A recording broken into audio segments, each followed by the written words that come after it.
दुर्भाग्यजनक है। जिस देश में बड़े बड़े महापुरुषों के वंशज तो हैं आज भी, लेकिन औरंगजेब का कोई वंशज है ये मुझे मालूम नहीं। कोई भी व्यक्ति अपने बेटे का नाम औरंगजेब नहीं रखता, क्योंकि वो एक क्रूर अत्याचारी शासक के रूप में जनमानस में उसकी छवि है। अब उसको लेकर के भारत में दंगे हो रहे हैं, इससे हमारी छवि गिर रही है। नागपुर में दंगा होना, जहां सैकड़ों वर्षों का इतिहास लोगों ने खंगाल दिया, जहां कभी दंगे नहीं हुए, वहां दंगे हो रहे। देखिए, पिछले चंद हफ्तों से जो स्टेटमेंट्स महाराष्ट्र के सरकार के मिनिस्टर्स और चीफ मिनिस्टर तरफ से आ रहे हैं, उसको देखने की जरूरत है। और सबसे बड़ा प्रोवोकेशन तो वो सत्ता में है, गवर्नमेंट में है, और गवर्नमेंट प्रोवोकेटिव स्टेटमेंट्स दे रही है। और बड़ा अफसोसनाक है, आप देख लीजिए, पिछले 4-5 दिन पुराना स्टेटमेंट उठाकर देख लीजिए, तो ये वो खुद प्रोवोकेशन किए, और उनको इस बात की अपनी जिम्मेदारी का एहसास भी नहीं है कि वो मंत्री हैं, मुख्यमंत्री हैं।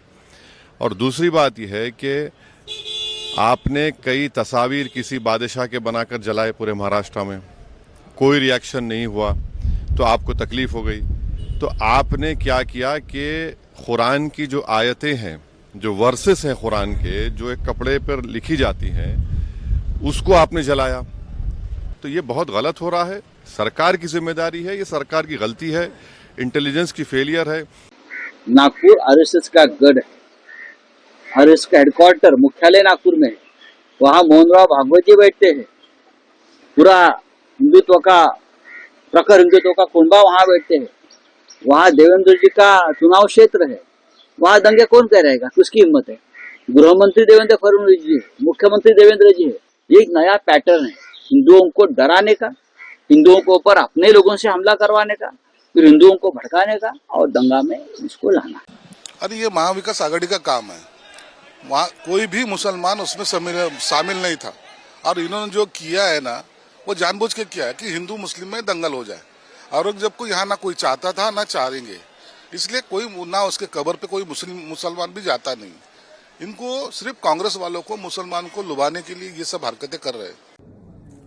या सर्व परिस्थितीमध्ये नागपूरने नेहमी शांततेचा इतिहास हे नागपूरची विशेषता राहिलेली आहे। माझी सर्व बांधवांना विनंती आहे की त्यांनी कुठल्याही प्रकारच्या अफवांवर विश्वास ठेवू नये, शांतता प्रस्थापित करावी आणि कधीही रस्त्यावर येऊ नये।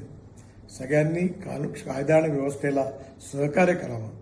आज कोई भी अंतिम नतीजे पे पहुंचना पुलिस के लिए, हमारे लिए, सभी के लिए, और आपकी प्रेस के लिए भी आज वो ब्रीफ करने में के लिए जब तक हम लोग शासन या पुलिस प्रशासन 2-3 दिनों में वहां तक चले जाएगा कि इसमें सोशल मीडिया के माध्यम से या फिर कोई कॉल के माध्यम से, क्योंकि कॉल रिकॉर्ड निकाले जाएंगे, सीडीआर निकाले जाएंगे, सोशल मीडिया के अकाउंट चेक किए जाएंगे। बड़ा वर्क है ये।